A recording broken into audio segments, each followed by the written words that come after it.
4 of the Standing Committee on Transport, Infrastructure and Communities. Before we begin the meeting, I want to remind all in-person participants to read the best practices guidelines and the cards on the table. These measures are in place to protect the health and safety of all participants. Today's meeting is taking place in a hybrid format. Pursuant to Standing Order 1082 and the motion adopted by the committee on Thursday, November 21st, 2024, the committee is resuming its study of community safety and emergency preparedness, transport of dangerous goods by rail. Appearing before us today, colleagues, we have from the Canadian Association of Fire Chiefs, Fire Chief Chris Case. Welcome to you, sir. And I knew I would forget it. So I'm going to go with Tina Sheridan. Oh, yes. Thank you, Ms. Sheridan. I appreciate that. Executive Director, welcome to you. From the Chemistry Industry Association of Canada, we have Mr. Bob Masterson, President and Chief Executive Officer, joining us by video conference. Welcome to you, sir. Good to see you again. From the Ville de Saint-Basile-le-Grand, on a Monsieur Yves Lessard. Monsieur Yves Lessard, Mayor, welcome. I think that is it, I believe. Is that all, Madam Clerk? Yes. Okay. Mais bienvenue à vous toutes et à vous tous. Welcome to everyone. Before we begin, to Mr. Bachrach to resume discussion on the motion put forward at last meeting. Thank you very much, Mr. Chair, and good to see everyone again. En remercie, s'il vous plaît, Monsieur Bachrach. C'est Monsieur le Maire. Is it the Mayor? You don't have interpretation, is that right? No? I'm sorry to have interrupted, but I don't hear the interpretation, and I would sure like to hear the meeting. Very well. I will let the clerk explain the situation to the Mayor. I think that you haven't selected interpretation. So you need to find where that is and select interpretation.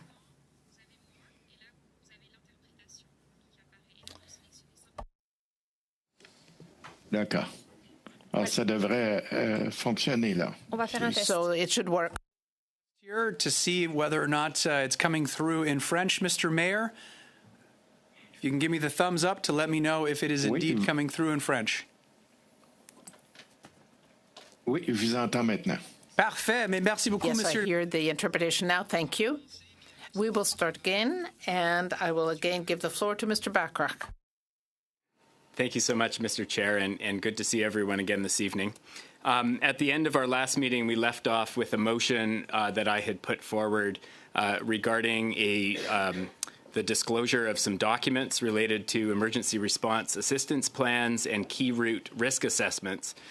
Both of these, the assessment and these plans are required by Transport Canada, and they are written and compiled by the shippers of dangerous goods and by the railway companies.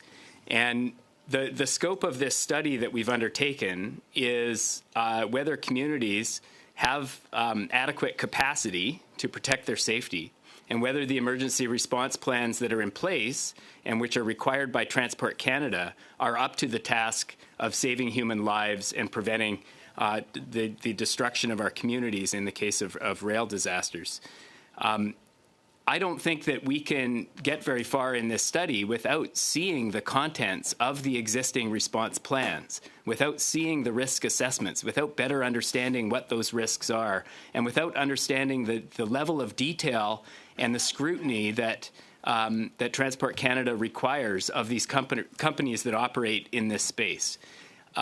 I have had some conversations offline with members of the government who have expressed concerns about the sensitivity of some of the information contained in those response plans. And by no means do I want to put our communities or our country at any level of additional risk through the disclosure of documents. I want to make that very clear. If there's information in those response plans that could jeopardize or expose our communities to additional risk, that's certainly not my intention. However, we do have the ability as a committee to seek documents and to hold those in confidence and to use the contents of those documents to inform our work and the scope of our inquiry. And that's very much the intention of my motion. I did craft the motion on the fly at the last meeting, and sometimes, if you sleep on it for a few nights, you come up with some other ideas about how it might better serve its purpose.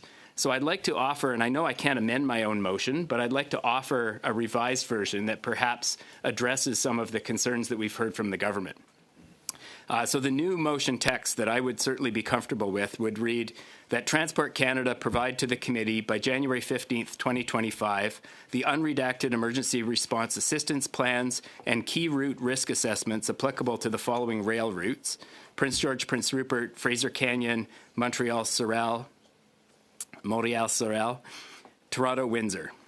That the documents in question be provided in both official languages and considered at an in-camera meeting of the committee to take place before February 15th, 2025, and that the documents be kept confidential by the committee and committee members.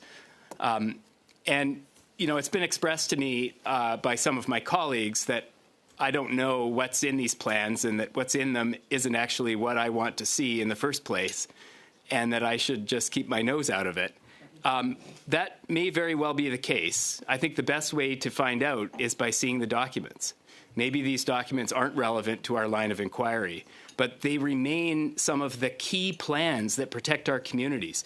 And I did take the chance over the past couple of days since our last meeting to go on Transport Canada's website and learn more about specifically emergency response assistance plans. And the website lays out in great detail what is required of those plans. And I'll just read for the committee's edification a few of the requirements. It includes creating the potential incident analysis, or PIA. Companies' PIAs, potential incident analyses, must include at a minimum the following 4 scenarios. Scenario 1, an anticipated release of dangerous goods. For example, a tanker containing hydrochloric acid involved in a rollover with no apparent loss of contents. Scenario 2, the release of less than 1% of the dangerous goods in a means of containment. For example, a full DOT 105 J500W rail car inspected in a rail yard is giving off an odor of chlorine at the protective housing. Scenario 3, the release of more than 50% of the dangerous goods in a means of containment. For example, multiple immediate bulk containers were punctured and are leaking in a road trailer that has been involved in a motor vehicle collision. Scenario 4, and again, that doesn't pertain specifically to rail. These ERAPs apply across the entire dangerous goods environment. The ones that we're looking for pertain specifically to rail transport. And scenario 4, the exposure to fire of a means of containment that contains dangerous goods. And I think that one in particular is of interest when we're talking about protecting our communities from industrial fires related to dangerous goods shipped by rail. What to include for each scenario. So for each scenario, the companies that ship these products are required to explain the possible consequences of the release or anticipated release, the measures organized by tier to be taken in response to the release or anticipated release for each scenario, the persons responsible for taking the measures, in addition to the persons who will respond on their behalf. It should include persons responsible for taking measures not identified in the ERAP. For example, the companies may identify municipal first responders in the PIA. So we go on. ERAP response equipment. They have to list the availability of equipment, the type and amount of equipment that will be brought to bear on a dangerous goods emergency. The availability of equipment, whether the company owns and maintains the equipment itself, identified suppliers where response equipment can be procured and delivered to the site. It says, plan for the worst. Certain incident scenarios may require more equipment than could be expected or planned for. If you own, maintain, and replenish the equipment yourself, mention alternative third parties in the ERAP, such as other responders or suppliers that could provide additional equipment. It goes on, Mr. Chair. And I don't want to belabor this point, but if you go further on, it talks about fire response knowledge and skills, and companies are required to lay out the knowledge and skills of their teams. It also requires them to list the location of those teams. There are response times that are required. They have to list deployment. If they plan to deploy personnel by air to meet response response times, there are all sorts of criteria around the deployment of teams by air. This is a serious consideration for the communities I represent because, to my knowledge, the nearest team is up to 4 hours away from the communities they would be responding to. These are the specialized hazmat teams that would be required. So that leaves the local volunteer fire department as the front line of defense.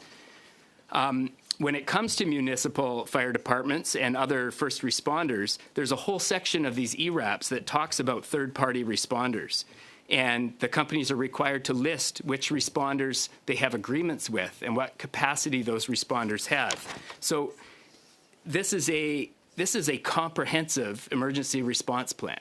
I had a conversation with a local fire chief yesterday, and he described a scenario involving a road accident where a tank truck had crashed and there was a release of a dangerous good. And his department responded and very valiantly and were able to mitigate the situation and to stop the release of the dangerous goods.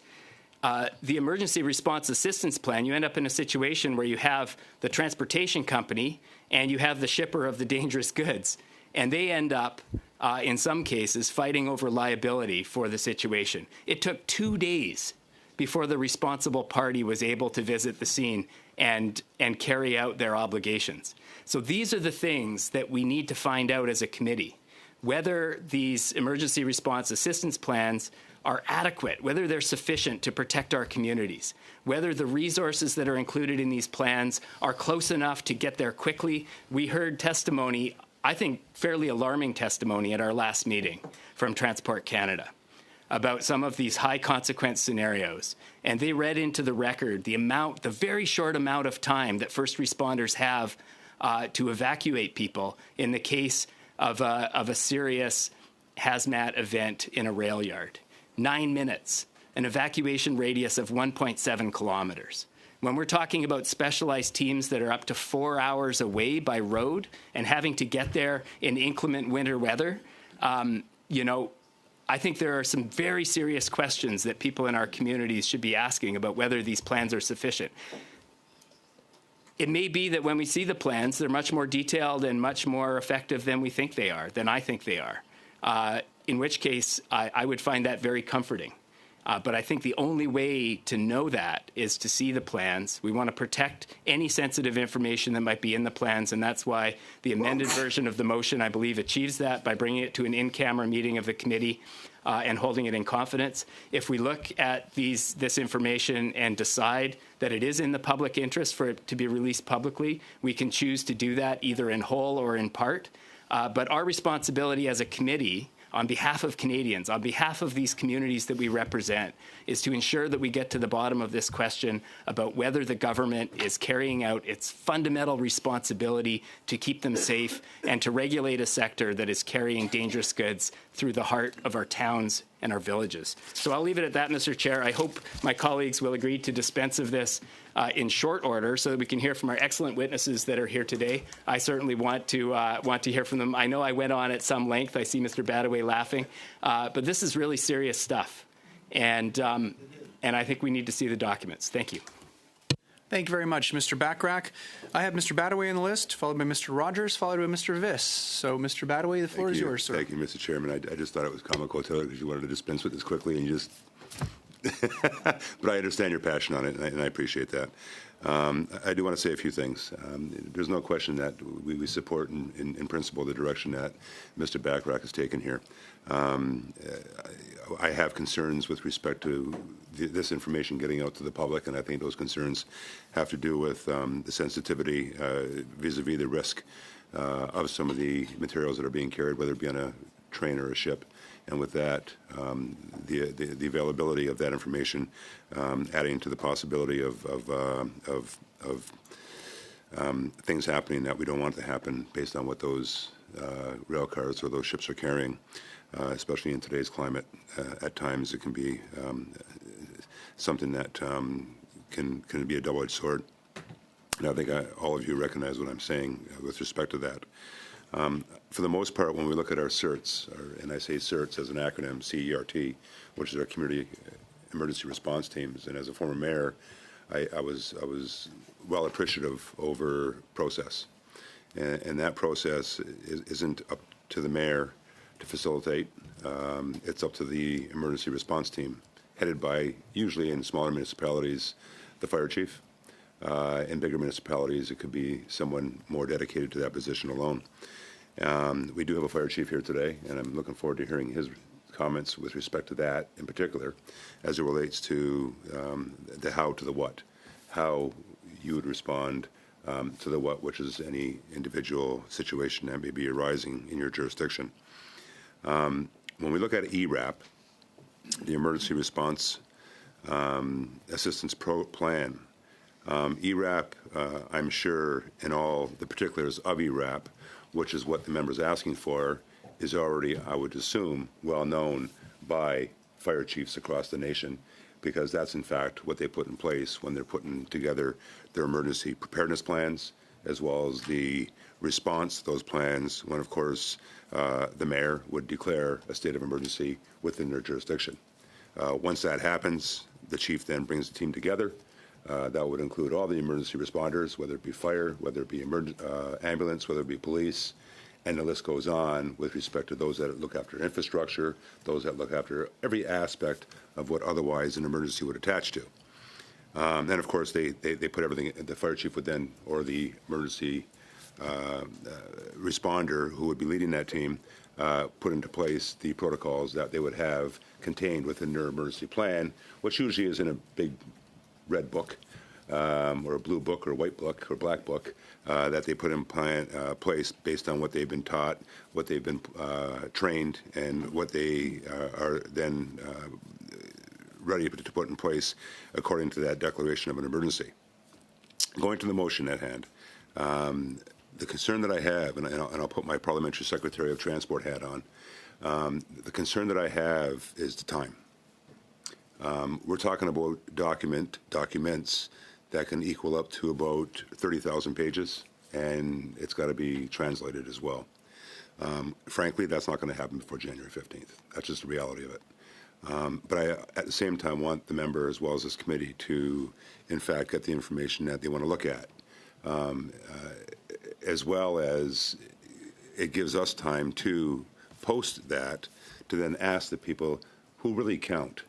Those are the people that would be heading off these CERTs, these emergency teams, to in fact have their opinions on in fact what the member is looking for with respect to what's in those documents. So, Mr. Chair, I would ask for an amendment to the motion that would remove the deadline so we can provide reasonable time for the document collection and translation, which, quite frankly, we don't even know at this point how many pages the documents may be, but we're estimating a minimum of 30,000 pages. It's going to make for some good nighttime reading for all the members, and I'm sure you're all going to read all 30,000 pages. Otherwise, there's no sense in getting those documents ready for committee. And so, therefore, what I would like the motion to read is that, and I can forward this to the clerk, is that Transport Canada provide to the committee by February 15th, 2025. So that the documents in question be provided in both official languages and considered at an in-camera meeting of the committee to take place before February 15th, 2025, and that these documents be kept confidential and the committee, by the committee and the members. I feel then, therefore, we can actually have the documents presented to us in both official languages. And of course, from there, it'll give some time for the committee to read the 30,000 plus pages that you're actually asking for. I'll say as in conclusion, Mr. Chair, I was one of those people that Mr. Bachrach was referring to in terms of asking him to allow this, but more so to ask him to sit down with Transport Canada first to get a bit more granular on the pages that are required in terms of the information. So that, therefore, we're not asking the committee to read through 30,000 pages, which only maybe 3,000 are relevant to what Mr. Bachrach's looking for. So it makes it easier on members of the committee. However, I wasn't afforded that, so again, we're going to need a bit of time to get our team to put together those 30,000 pages. And of course, with that and in the process, for members of the committee to digest those 30,000 pages and then therefore make the reasonable responses to that. And of course, allow the analysts to get our responses to that, and then therefore add into the final report, of course, looking for the recommendations that will come out of committee based on that report. Thank you, Mr. Chairman.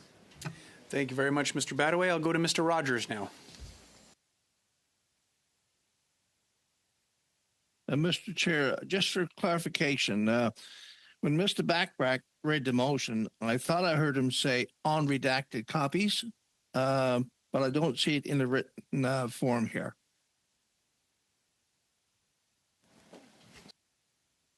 Thank you, Mr. Rogers. I'm just going to confer with the clerk.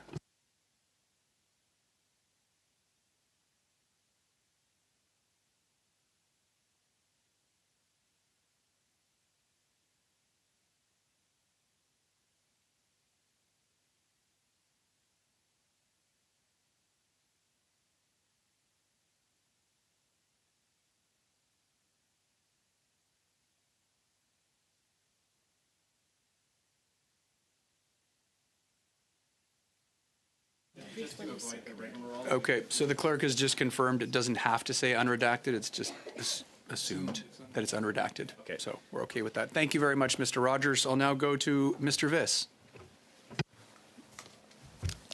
Well, thank you, Mr. Chair, and I think there's more consensus than disagreement around the table today, what I'm hearing, which is positive. In respect to the Mr. Badaway's comments about 30,000 pages, indeed, the way I interpret these documents is that they're actually plans of action. It would be very hard for me to understand how some of the transportation companies in our country are operationalizing 30,000 page documents.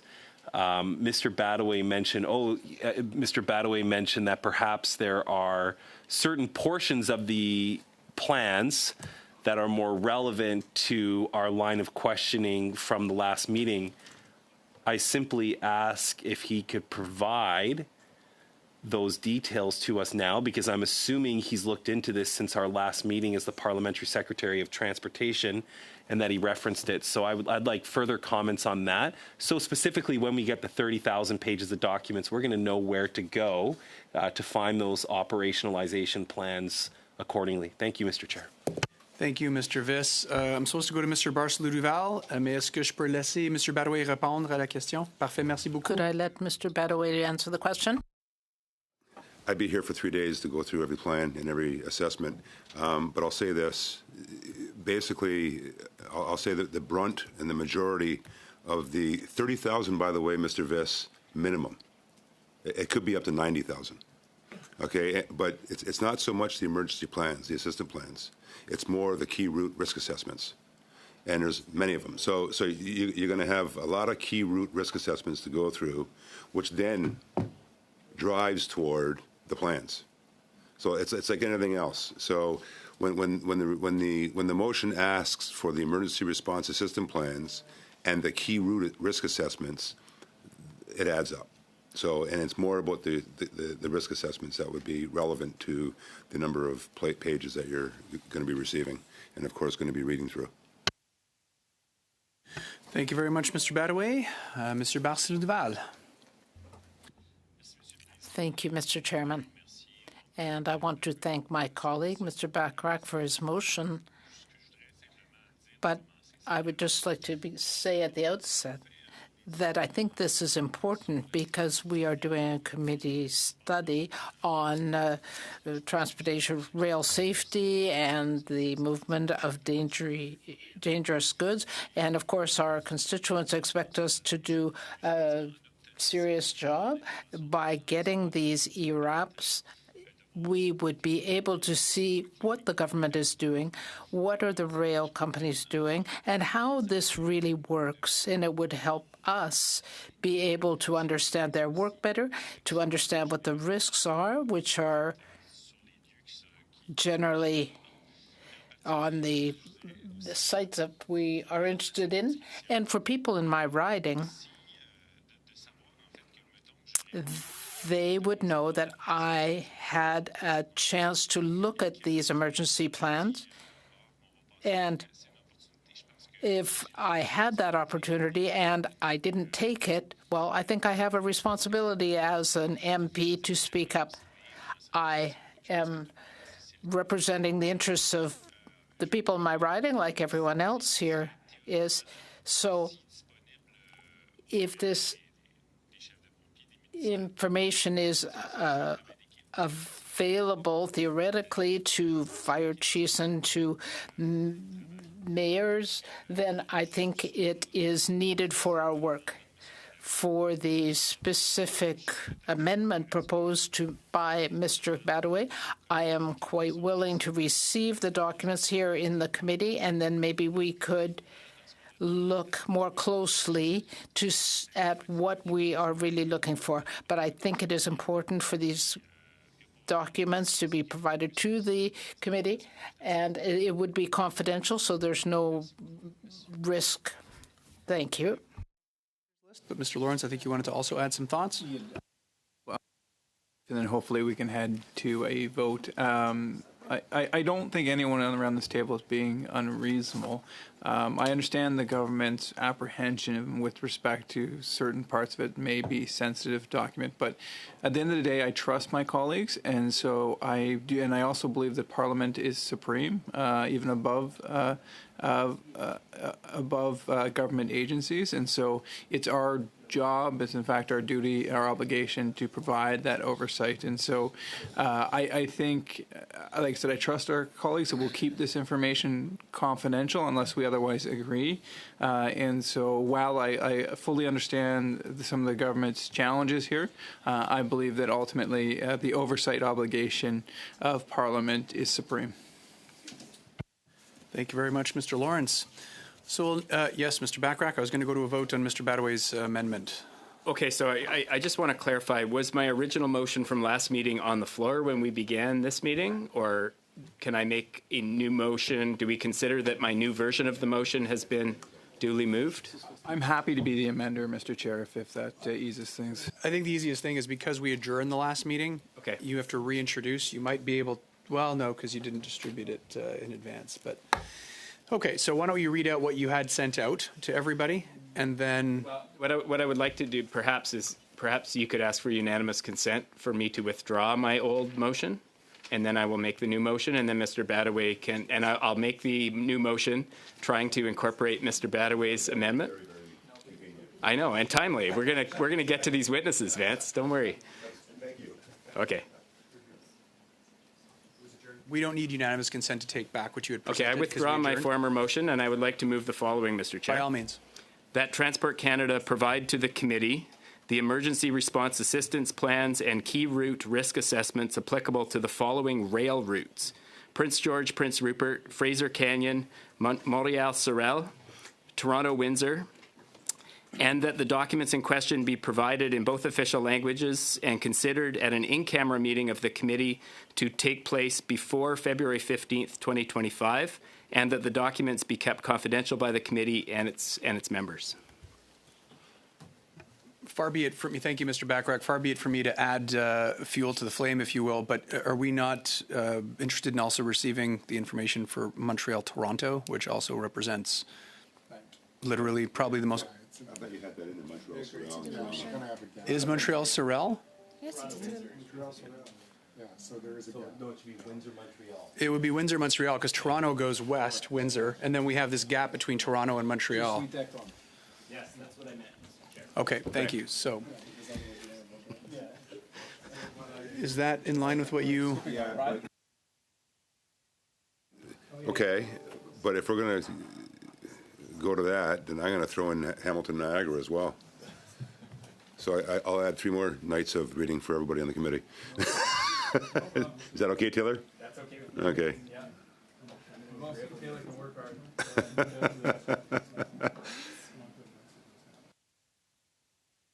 You want to now go Hamilton, Niagara, and it would.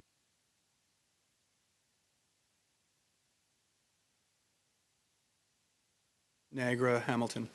You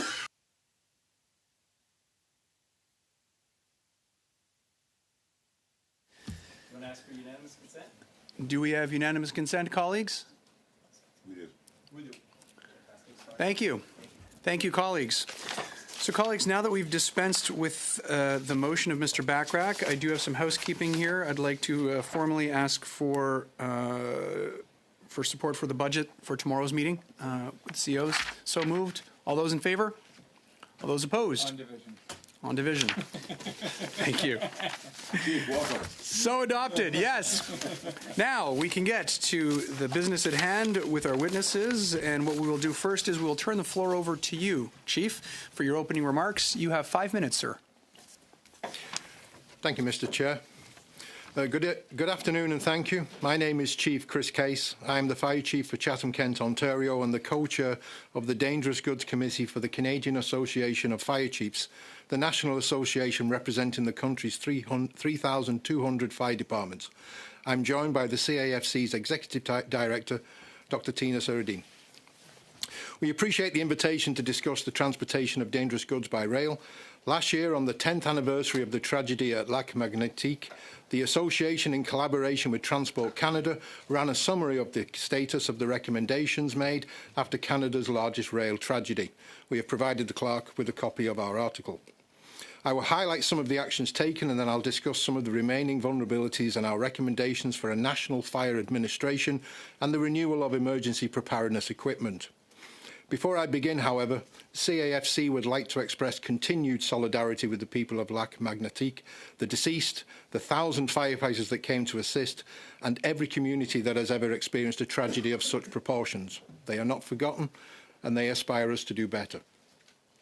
In this regard, after Lac Magnetique, the Transport Safety Board made 5 recommendations.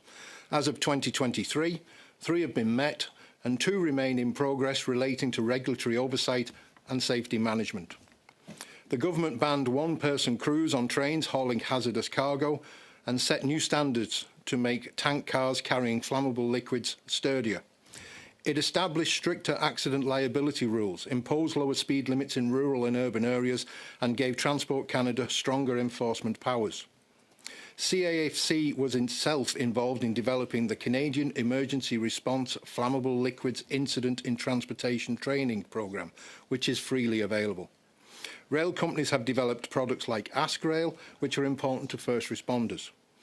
Transport Canada boosted the number of rail safety inspectors to 155 in 2022 from 107 in 2013, and has also quadrupled the tally of inspectors of dangerous goods to 188 from 30.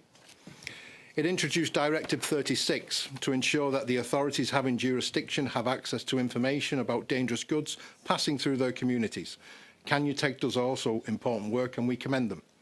So the lessons of Lac Magnetique have not gone unactioned.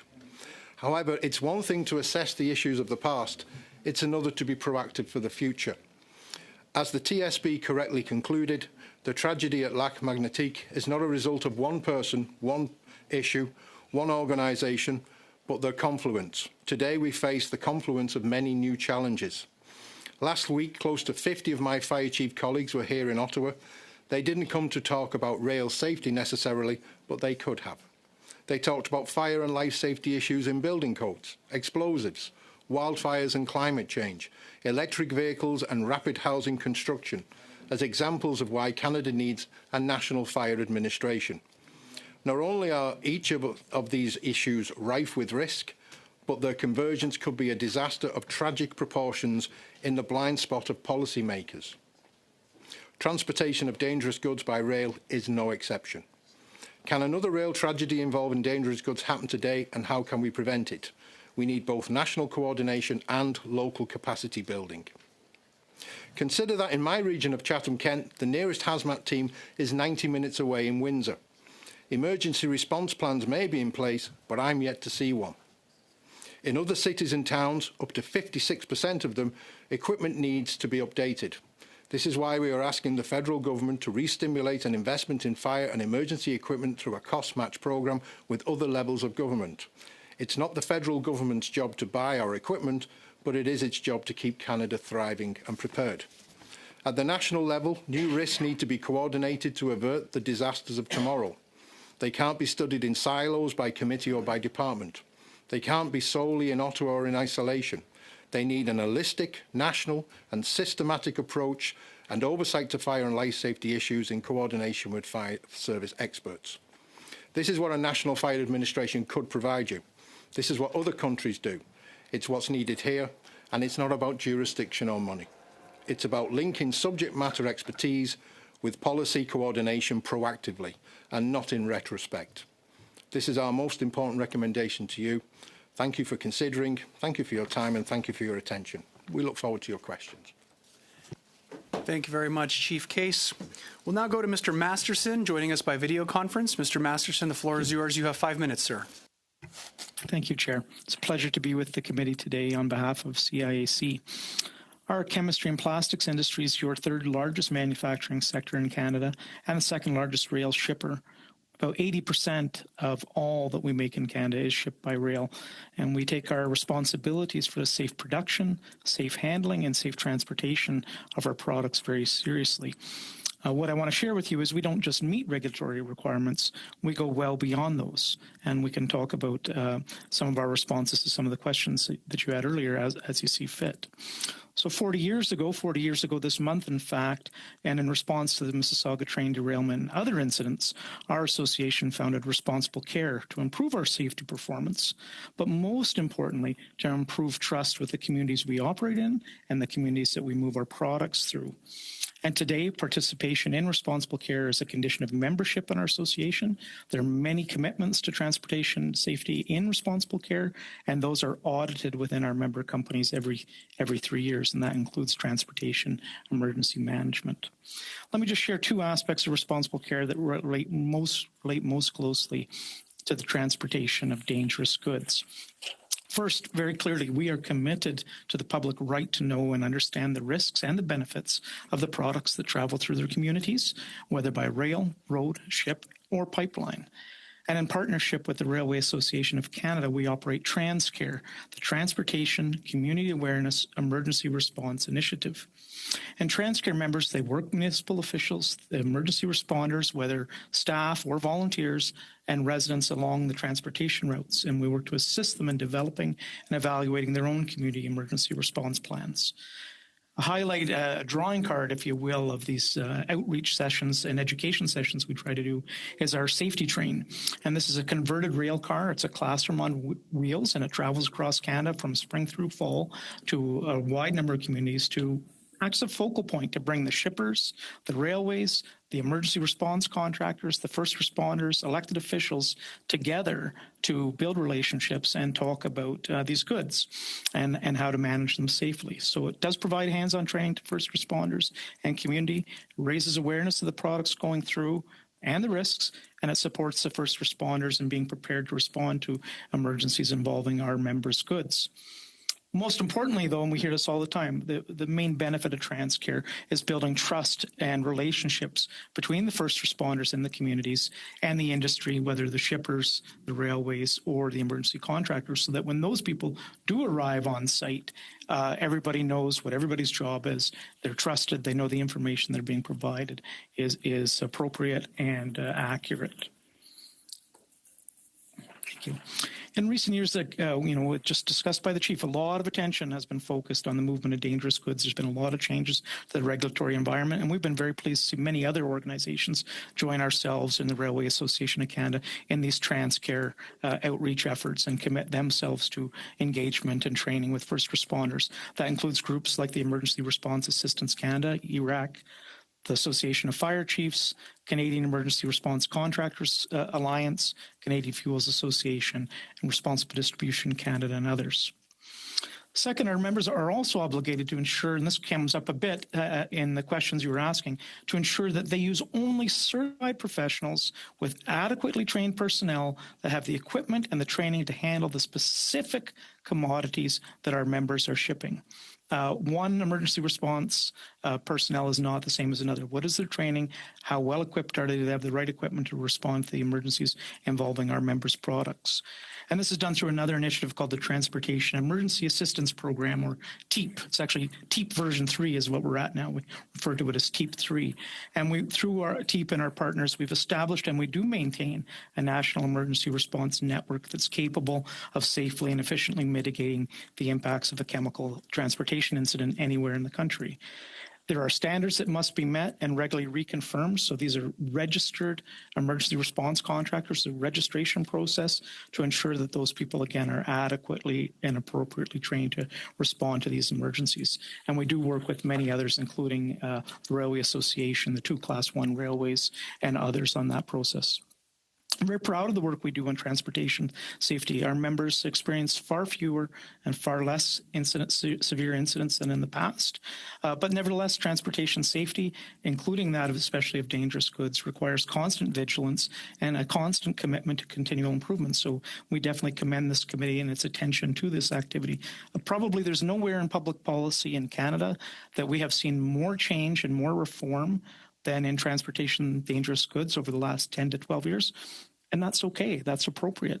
And the spirit which Transport Canada, the Government of Canada, and all the stakeholders come together to advance that is probably not seen in any other area of public policy we work with. And even participating in this discussion and see how you interact as a committee, it's quite unique. And so never forget that all the stakeholders involved are committed to this. The voluntary work we do through responsible care is not a substitute for regulation. You will never hear us say that. It is a demonstration that a committed industry can establish and can demand performance standards well beyond regulation and that meet Canadians' expectations for our industry. So thank you for the opportunity. I do look forward to your questions, especially related to the many improvements in rail safety and especially those around improvements to community awareness in this area. So thank you very much for the time. Much, Mr. Masterson. And as we are discussing transport by rail, I have my own rail signals here. And yellow, I forgot to point out at the beginning of the meeting, is for 30 seconds left, and red means that don't force me to cut you off. I don't want to do it, but I will have to keep us on time. I look at the camera, so I saw your eyes. Sorry, you were in the other corner of my screen. My apologies. Thank you very much, Mr. Masterson. No, it's I who should apologize.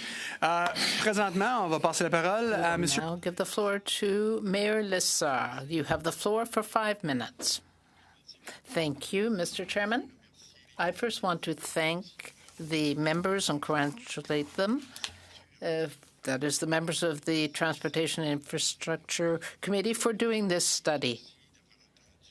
I was pleased as well to hear Mr. Masterson and Mr. Case, and one produces dangerous goods and the other one deals with incidents when they arise. I have 3 points. That is safety for our community, preparation for emergency situations, especially in rural areas. Now, a bit of background. Saint-Basile-le-Grand is semi-rural with 5,500 inhabitants, and 78% of the territory is protected as agricultural land. We have trains over in our area all the time, and many other communities do as well in Quebec. So we don't always get preventive information. We need that. And we are always concerned about the possibility of a derailment in the urban area. As I said, I have a list of various threats. We've got the speed of freight trains coming through our municipalities, the number of rail cars. We see errors with signals. The gates come down when there's no train. We see stopped trains that cut our municipality in two. And then we have dangerous goods that we don't have any information about, and so we wouldn't know how to respond if there was an accident. Over the past 2 or 3 years, the situation has worsened further. We are getting more vibration now because we have trains coming through day and night. And this is very disturbing. Even in the winter, when we have our windows closed, we get this noise, the clacking. And when we don't know what the contents are, the municipalities have to respond if there is an incident on our territory. We may have long-term damage to buildings and public institutions. Saint-Basile-le-Grand is split in two by the rail line. And when we have a long freight train, it cuts people off from areas, and cars, vehicles can't get out of the south part of the municipality and vice versa. And so if there is any emergency situation, a medical emergency or another one, then there's no way to respond. And this exposes the public to dangers, and we could have flammable or other dangerous goods that are released. It makes it difficult for vehicles and pedestrians to move around. There is a consensus in the Association of Municipalities of Quebec to try to work with the rail companies to deal with the problem at the source. But it is difficult because we have to realize right now that we have this difficult situation. The train is the best way of moving large volumes of people. That is the reality, because public transit is one of the best ways of dealing with the environmental problems of transportation. And dealing with your main question, we need to have sections of rail lines that are dedicated to the various types of use, that is, passenger or freight rail. So thank you, Mr. Chairman, for your invitation. There are no requirements for trains to there should be no obligation for trains to go through municipalities, because it used to be for agricultural reasons, but this is no longer the case. We need to find ways to make freight movement more safer, and we've got some suggestions to give when there are questions. Thank you. Thank you, Mr. Mayor. The floor is yours. You have 6 minutes, please. Thank you, Mr. Chair, and thank you to all of the witnesses that have taken the time to be here. I'll start with my questions for Mr. Masterson. And back some years ago, in my private sector life before politics, I worked at a company that was actually part of Responsible Care, and so I have some familiarity with that. And of course, like all industries and industry organizations, there's multiple acronyms. So you've enlightened us on a few new ones today. So TransCare, maybe you can talk a bit more about that. When you started that, what were the goals, and did you benchmark sort of where things were at in 1985 and where you were headed? And well, tough to think back then. It was a long time, but what I can talk more about is where we are and where we're going. And so what's the goal? The goal of responsible care writ large was to build trust. There's that expression, nobody cares how much you know until they know how much you care.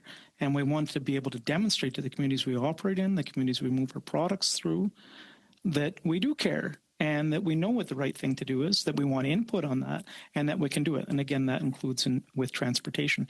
There's no question communities are under-resourced. It's not always a top-of-mind priority with all the pressures on communities. We have a duty to help them be as prepared as they can. One of the things that's been most interesting in recent years is the amount of increased attention specifically to communities that rely on volunteer first responders, pardon me. And so one of the newest things we've done, responsible care is very revolutionary, trans care as well. What we've done in recent years, and with the assistance of the Government of Canada, is we have integrated a virtual reality approach into trans care. So you can put on these goggles and you can do the walkthrough and you can go through all the training modules as if you were physically with this train car, because in most instances where we have a trans care event in a larger community, maybe it's Sarnia, maybe it's London, Ontario, or Medicine Hat, Alberta, you're talking about bringing the first responders together for 2-3 days. They'll do simulated rollovers. They'll talk to the shippers and the railways. There's a lot of activity taking place. Well, someone who's got a full-time job and their volunteer firefighter can't dedicate that time. So we're trying to be responsive to the realities of today's world and make sure that those communities are also getting served by these programs. So that would be one example. Can I ask then, are there some metrics or numbers that you could point to just in terms of the success of the program? I can certainly get the numbers of how many communities we serve and how many first responders would participate in a year. Those would have to come after this meeting. If you could table that with the committee, that'd be instructive. In terms of an industry-led initiative, a proactive initiative, how and I know that of course with the alliance with the Railway Association, this of course is North American. Are there other jurisdictions in the world that have good examples that we should be looking to in terms of how they manage dangerous goods on the rails? Well, I think there's really no comparison to the U.S. and Canada in terms of the reliance on the economy for rail and how much it's integrated. Certainly in Europe, you've got more movement by barge, et cetera. So I think it's there that we need to focus, and it's also the integrated nature of our economy and the integrated nature of the rail system to make sure that what we're doing in Canada doesn't create a sticky border for the movement of goods, because that's not of anybody's interest. So we can align, we can drive improvements in areas that are unique to Canada.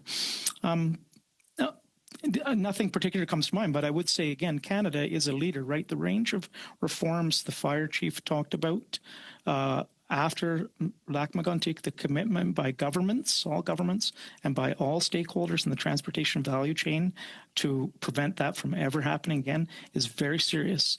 And so we have taken the best of what's coming out of the United States in terms of new tank car standards and other things, but look at ERAPs as one example, and we can talk more about those. But one of the key calls for action for the United States after the East Palestine incident was, well, why don't we have ERAPs like Canada does?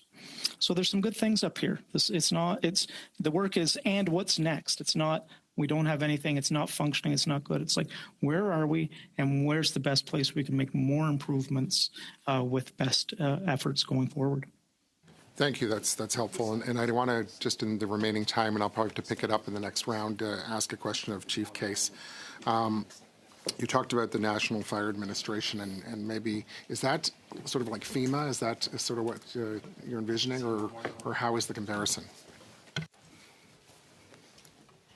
Thank you for the question.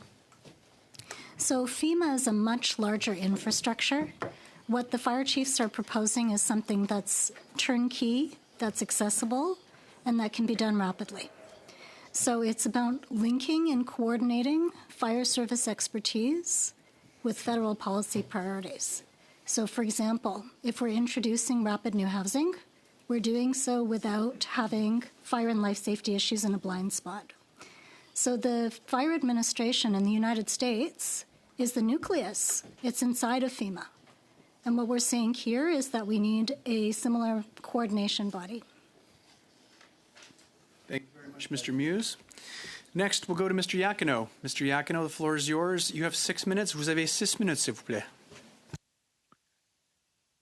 Thank you, Mr. Chair. And my questions are going to be addressed to Mr. Case and Mr. Masterson. If you can just give me short answers. Many communities in Canada are crossed by rail lines carrying goods of all kinds, including dangerous goods. And in 2023, 1,235 rail transportation events, including 914 accidents, were reported to Transportation Safety Board of Canada. Of these, 87 accidents involved dangerous goods, and 6 resulted in a product release. After Lac Mégantic, are communities today that cross by rail lines aware of the type of goods transported? And if so, are they informed before or after trains pass through?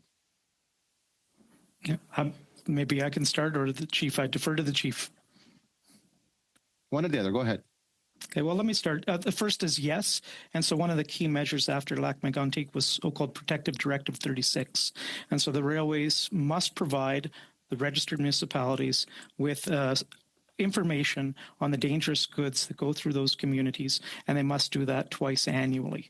So is that every shipment, do they know? Not necessarily beforehand, but I'm coming back to that. The chief also mentioned this earlier, but that's the first piece. So every community has the ability to look at that list and see what's going through, and how that community wishes to communicate that information to its own citizens is at their discretion. The second thing the chief mentioned, a very important piece, which is the Ask Rail initiative, if you will. And so a first responder, anybody really that's registered, can go on, and if you see a tank car, when the mayor talked about, hey, there's tank cars on a intersection, and I don't know what's in them. You simply put the number of that car in, and it will tell you what's in that car at that time. So that information is available. And again, the other initiative, which is more happens after the fact, is the CanUtech information. When you can have an incident, you can get instantaneous results 24/7 from the CanUtech initiative. First responders, especially those with the competencies and people, when we talked about ERAPs, remember when these get tested, if you will, on an ongoing basis, that's part of the requirement. So typically a company will sit down, whoever owns the ERAP, it'll be the shipper, the rail company, could be a trucking company as well, the emergency contractors, and the first responders on the routes for that product. And they're going to sit down every year and refresh their knowledge of that chemistry, that substance, what's going through, and how they have to respond to incidents. So there's a range of things, but those are key aspects. Thanks, Chief. Would you like to add to this? Thank you, Mr. Chair. It's worth noting we do get the information from Directive 36, which comes twice a year. And from our perspective, we use that for our training. But do we know what's coming through on a day-to-day basis? No. And it's worth noting that whilst we assume that we can provide this adequate response, the municipality will set the level of service for that fire department based upon their own needs, circumstances, and more importantly, their own tax base. So there is this vision that we can have firefighters who can arrive immediately at the scene of a derailment or a release of a chemical and be able to immediately get to work. And that might not always be the case. If I may just interject, so has it improved since Lac Mégantic for the cities to be aware? Has it improved in some way, or there's still a lot of room for improvement? That's my first question. And second question is, do the cities that are affected by this crossing of rail lines, are they equipped to have the proper emergency plans if ever there would be an incident arriving? To answer your first question, as we said in our opening statement, it's certainly improved. Are the cities equipped? Well, that very much depends on the city. In some cities, there may be a very highly functioning hazardous materials response team. In other cities, there may be a very basic firefighting component. And those levels of service will dictate what that city can do. We heard from Transport Canada at the last meeting, I was advised that we're talking about doing mass evacuations in a very short space of time. That's a very difficult thing to do, I can tell you, as somebody who's done it a number of times, to try and evacuate a large area. So my message would be that whilst there have been improvements, as we've pointed out today, there's certainly a lot of room for improvement and a lot of room to improve the safety of our communities. What role do the railways police force play when there is a rail incident involving the release or potential release of dangerous goods? Is their role the same in all the cities, or it varies depending on what type of police force exists? I can comment from my own circumstances and what I've heard from members. The rail police is our first point of contact normally through our own police dispatch. And again, that very much depends on where the police are based and how long it will take them to respond to the scene, which I imagine would be part of these emergency action plans. So what we're talking about here is very much a continental issue, and it's very difficult to apply a standard response across the breadth of Canada and North America to say that we've got a standard response to all the issues, with the difference in communities, language, landscape, and all the other factors that may change. Thank you, gentlemen. Thank you, Mr. Chair. Thank you, Mr. Iacono. Prochainement, nous avons Monsieur Barcelou-Duval. We will now go to Mr. Barcelou-Duval. You have 6 minutes, please. Thank you, Mr. Chairman.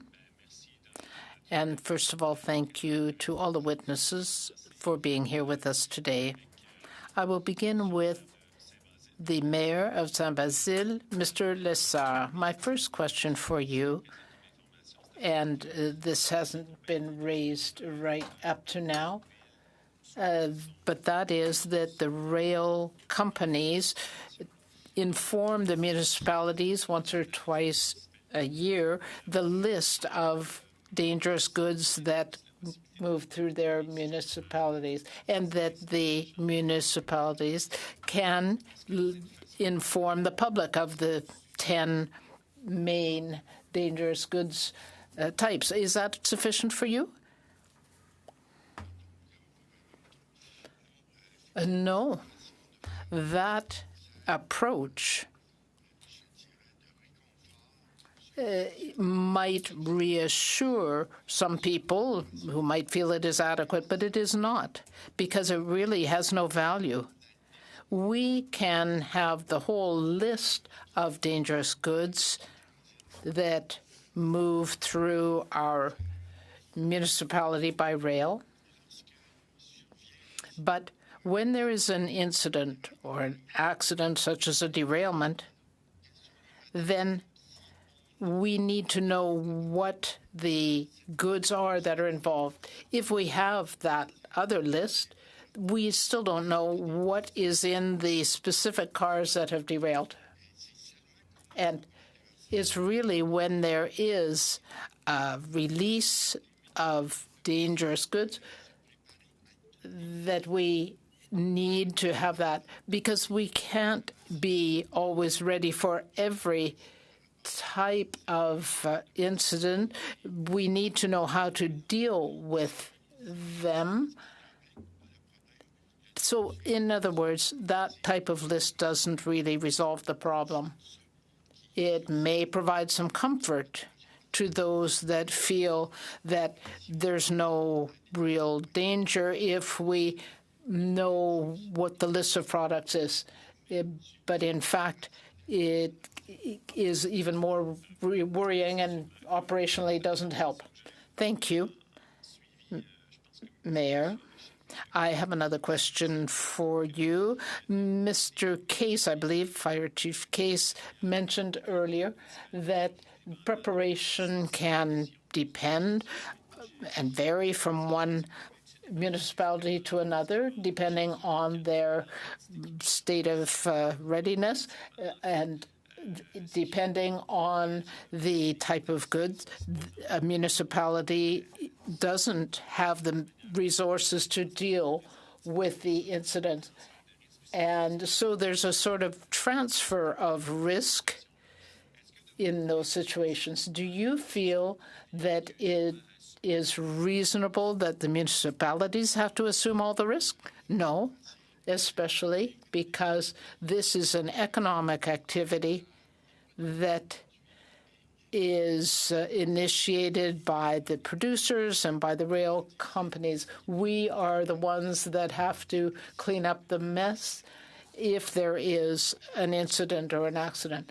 Regarding the first part of your question,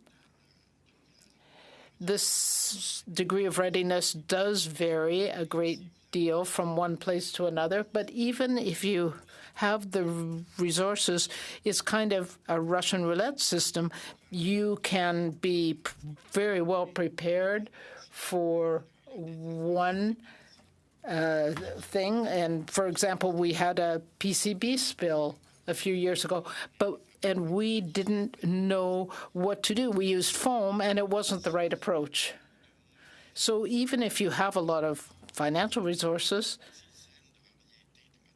there are dozens of types of dangerous goods. So it's kind of like Russian roulette. You can't know how to deal with everything properly. Today, we talked about the emergency response assistance plans that the rail companies have to provide to Transport Canada. To your knowledge, since Transport Canada has an oversight role, has there been any discussion with Transport Canada regarding the ERAPs or the firefighters? Have there been any discussions with Transport Canada on this? Yes, but we kind of go in circles because all of the measures that we can put in place are aimed at reacting after a disaster happens. Most of the economic sectors, depending on their types of activity, try to reduce or eliminate risk at the source. But in this case, that would mean bypassing municipalities where there is a population. So I'll conclude on this point, Mr. Chairman. We often say that lac mégantic is a good incentive, but that's after the fact. They suffered greatly, and steps need to be taken proactively. Floor is yours. 6 minutes, please. Chair, I'm struck by those last comments and also by the fact that the improvements that we've seen, so many of them, like Directive 36, are written in the blood of people who have lost their lives in disasters. And I think what we're trying to do here at this committee through this study is to look down the road and try to strengthen the protective system without it costing the lives of our neighbors. And so, you know, thinking about what we've heard around these plans and preparedness, and I'm struck by Chief Case's words about Canada's geography and the difficulty of applying a standard response across Canada. And that hits home because the part of Canada that I represent is a region of rural and remote communities. And yet the same volumes of goods go through our communities as go through downtown Edmonton. And so it seems that the risk is dictated by the products and the capacity for response is dictated by the tax base. Could you talk a little bit about the challenges, the unique challenges that small rural fire departments face when dealing with the volumes of hazardous goods that we're talking about moving through our towns? Thank you for the question. Through you, Mr. Chair. Between you and Mayor Lassard, you've hit most of the issues that we would talk about. If you're talking about your own area, it's a volunteer area. They, as you've seen from our census that we referred to, 56% of reported fire departments are struggling to maintain basic equipment for firefighting. Being able, because of the increase in the cost of fire trucks, which have gone up massively over the past 2 years, the cost of training, the cost of PPE, some of our fire chiefs are struggling to maintain a basic firefighting provision. What we're talking about now is a highly technical hazardous materials response to a really complex incident that would challenge any fire chief. So When it comes to the risks, you're quite correct.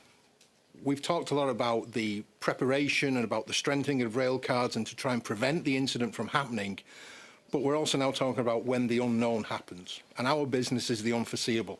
We're the people that get called when there's an unforeseeable incident. And it's really difficult to maintain that level of response across such a wide area. But it would also be very difficult for your local municipality to fund the level of response that might be needed to deal with this catastrophic incident. I wanted to ask about the cost of providing capacity. As a former mayor, I know that small municipalities are stretched when it comes to their resources. Small fire departments are stretched, as you've just mentioned.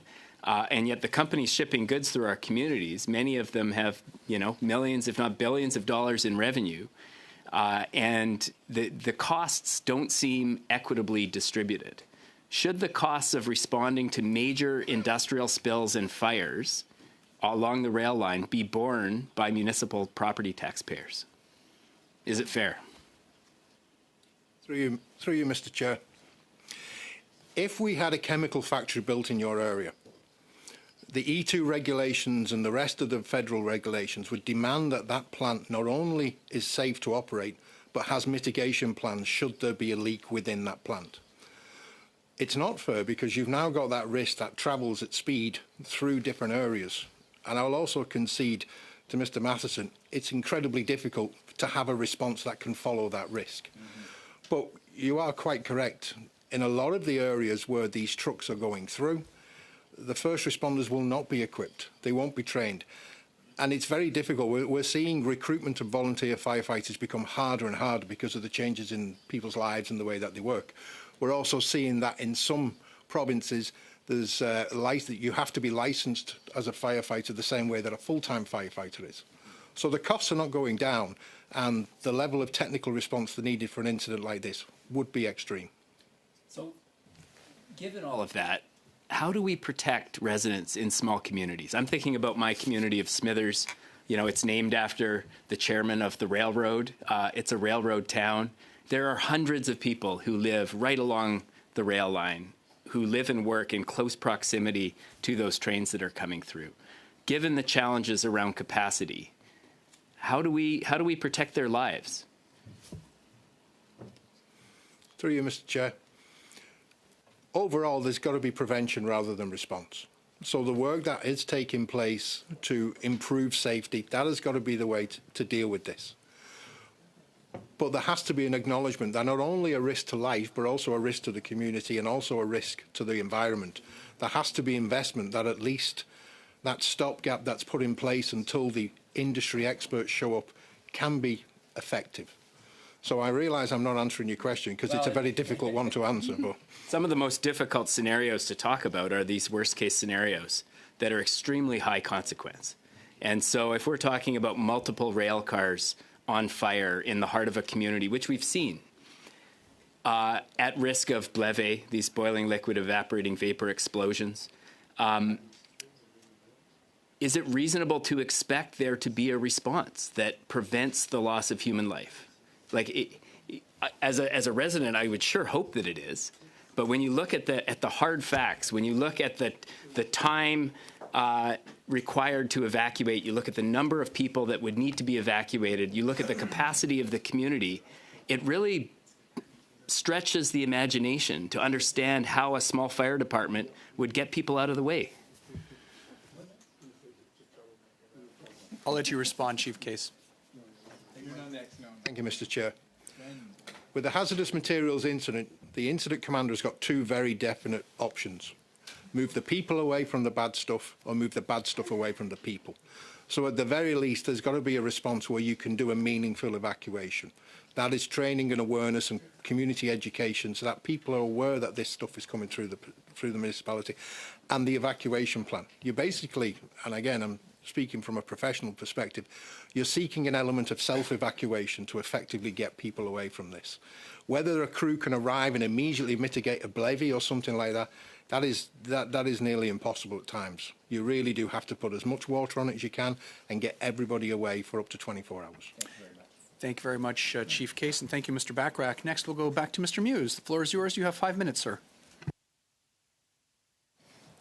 So, Chief Case, you said, of course, prevention versus response is obviously the preferred way of going about things. And so I asked actually Transport Canada officials last meeting about Directive 36 and the frequency by which data is provided to communities about what's traveling through. And you had said earlier on that the data is primarily used for training purposes because it's periodic and it's after the fact. And I asked them whether real-time data was possible, and they didn't seem to think so. So I'm just wondering, what would be optimal in terms of, achieving a frequency of data that would give you something to actually act upon and prepare for in the vein of that prevention, rather than just receiving something after the fact and using it only for training purposes? What would be possible? Thank you for the question. Through you, Mr. Chair. Knowing that something is coming through the area with a couple of hours' notice might not be any help at all. But if there was trends analysis to show that, I'll give you an example. I look at my own Directive 36 data, and it used to be very much alcohols. And we have a plant we have a plant that manufactures alcohol in Chatham, Kent, and we're very used to dealing with that. But then we began to see a sudden increase in lithium-ion batteries. So if there's any way that we can predict, if Transport Canada could say, listen, there is a plant coming online, there's a contract coming where we might start seeing different things, that could be helpful. We could actually get ahead of this and start proactively training rather than reactively training. That would be one suggestion I would make. So the Canadian Association of Fire Chiefs was involved, you indicated, in the post-Lac Mégantic regulations on flammable liquids. And so, obviously there has been some improvements, and you've indicated that as well. Are there still some very obvious gaps or lags, some low-hanging fruit that could be addressed quickly? Thank you for the question. Absolutely. And like Chief Case said, it's not just about where we are post-Lac Mégantic and the recommendations. It's about the new challenges that we haven't seen before. So Chief Case gave the example of lithium-ion batteries. Is that even on the radar of tracking, right? So this is why the fire chiefs are calling for a National Fire Administration. The fire chiefs know what the risks are. In fact, we've met with 56 countries over the summer at the World Fire Congress. And these issues need to be brought by the forefront, like Chief Case said, in a holistic and systematic way. They can't be in your blind spot. And we don't expect policymakers to be fire chiefs. We expect them to be policymakers. They need a mechanism to coordinate and get fire service expertise like the one that we're lucky to have here today. Thank you. Mr. Masterson, you talked about the fact that you're focused on the future, and you talked, I think, about some virtual reality technology. This is all beyond me, but actually I had a chance last month to see at a Leona training center the use of this virtual technology in training people on equipment, which I thought was interesting. And so maybe you can talk a bit about some of the new technology and innovations that are being used through your association and your association's members. That's going to help change this landscape in the future. I mean, we can talk about what's been done in the past, but there may be tech that's going to really help advance things and make things safer. Just because where we are, 40 years from when responsible care actually started.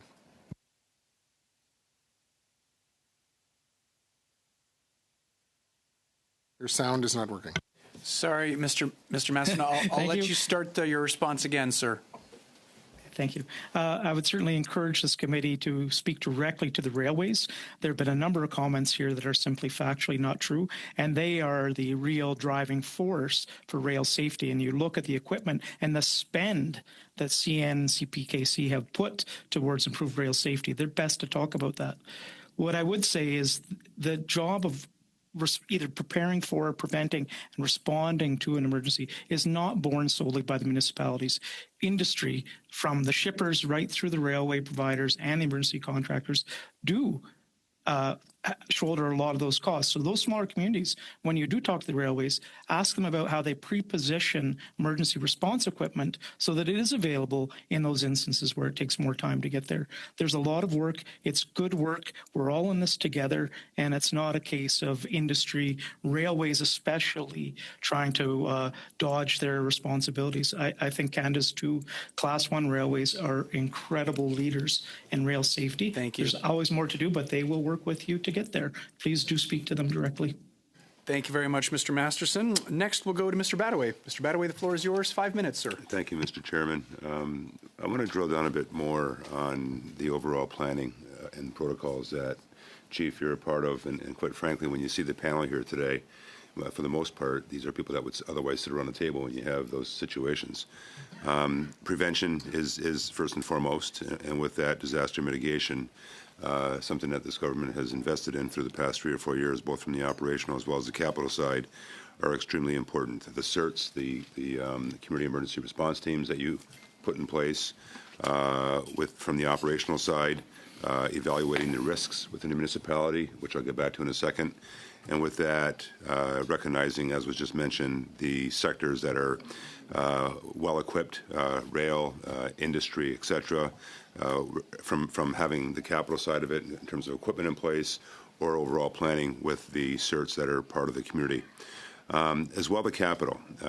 When I say the capital, I mean really taking into consideration the secondary planning and to actually recognize that if you have a leak from a train, it may leach into the water system. So how important it is to also have a part of the process, the engineers of the city, Public Works, Operations, and others, such as that, coordination, training, communication. How do you inform the public? Sometimes it's quiet, 3 o'clock in the morning. How's the public informed not to drink the water the next day? And of course, plans and protocols attached to that. So to you, Chief, with all that said, run us through the process of, 1, who should be sitting around that table, 2, an example of the prevention models that your exercises are participating in with those people, and 3, how far do you go with those that you would otherwise include around that table, including not just the obvious in terms of the emergency responders, but also the others in terms of the city's operations, jurisdictional operations, and others that are very relevant to individual situations. And by the way, and the capital needed to pay for that. Thank you for the question. Through you, Mr. Chair. We're getting into 2 very different focuses here. So we have emergency response and we have emergency management. And in a lot of areas, the fire chief is both the emergency management coordinator and the fire chief. So in the event that the incident takes place, the emergency response will immediately go. That level of response is determined by council, whether or not they are in a hazmat operations, technical, or even just an awareness. And an awareness is that they can actually identify what's on fire, what's involved, and then call for help. That's about all they can do, and then they can do evacuations and the like. Should that then become something that is beginning to impact large numbers of people, as you know, the Mayor might declare an emergency operations centre will be declared, and that is when you do get the industry partners, you get all the community partners, that's the director of the PUC, police, EMS, fire, all the municipal departments, even some of the charities are then around that table trying to manage the incident and support the operations that are going ahead. That is an immense, I'm speaking as somebody who's had 3 ongoing emergencies simultaneously at one time. That basically stops your municipality and you're all working just to deal with an emergency. It's incredibly time consuming, it's incredibly impactful on all the members of staff, and not to mention the actual trauma that it brings to the community. So, to answer your question, it very much depends on what it is we're dealing with. I will say one thing, when Lac Magnétique happened, I was still in the UK. We studied it as firefighters. And I recall seeing a firefighter say that he arrived to a wall of fire and there was nothing they could do. There is nothing more helpless in a firefighter's mind than to show up at an incident and not be able to do anything. That is the problem that you face. We can have all the safety issues we want and we can have all the safety plans, but in that time between it happening and us actually getting control of the situation, that's when that time belongs to the community. Thanks, Chief. Now, sometimes we have to recognize the reality of a situation we may be involved in with respect to the financing. I know in my day, when I was involved in some of those situations, I had on my right my clerk, and I had on my left my director of corporate services, which was our finance. And there are decisions that have to be made on the fly with respect to finance. And so my question to you is depending on the capacity of the jurisdiction, the community, is there a need for financial support in individual circumstances? First, within their operations. Second, primarily beforehand within the capital side of it, that both the federal government as well as the provinces and the territories can participate in, so that therefore it doesn't simply default on the property taxpayer or the water wastewater bill ratepayer. Thank you for the question. What I can tell you is out of the 3 emergency services in my area, police is always very well funded because it's very political. Police usually get quite a lot of grant money, and they're also not particularly equipment heavy. You get an incident, you might have an officer arriving in a car. EMS is 50% funded by the province of Ontario. If you have a house fire, you've probably got about $8 million worth of equipment showing up, and all of that is on the property taxpayer, every single bit. So, as we've said in our opening statement, we need to start looking at ways that we can actually get equipment to the scene and keep our firefighters equipped so that they can deal with all ranges of incidents, not just the huge ones that we're talking about today. Thank you very much, Am I out of time, Mr. Mr. Chairman? Pardon? I'm out of time. You are out of time, sir. One more quick question. Well over time, but I didn't want to cut off Chief Case. He was making very valid points that were interesting to the committee. Prochainement, nous avons Monsieur Barcelou-Duval. 2 minutes et demie, s'il vous plaît. We will now go to Mr. Barcelou-Duval. Thank you, Mr. Chairman. I want to follow up on the comments made by Mr. Masterson, I believe, from the Chemistry Association. That is that the cost of the response is really borne by the municipalities. And I want to check with Mayor Lessard. In your opinion, because I'm not a specialist in how this works, when we have carriers, I don't know whether CP or CN. In your case, I imagine it's CN. Do they pay for the fire station or firefighters? Or, from what I know, they help with some training, but all the other costs, who bears those? Is it the municipality or the rail company? It's the municipality. And one thing that you need to realize is that our firefighters are very well trained and they do a good job when there is an accident. We can therefore react to an incident or an accident. But what I am concerned about is not just the costs, but it seems that we are focused on reacting to incidents and accidents, but we aren't doing much to prevent them. For example, we seem to be comfortable saying, here's a list of hazardous goods. Well, we can provide that to the public, too. But that will do nothing to prevent an accident or an incident. What are the companies, including the rail carriers, doing to prevent an incident or an accident at the source? Since I don't have very much time, I have to interrupt. You make a very good point. I just want to come back to costs. Do you feel that the cost sharing is fair? No, not at all, because the rail companies don't provide any of the costs.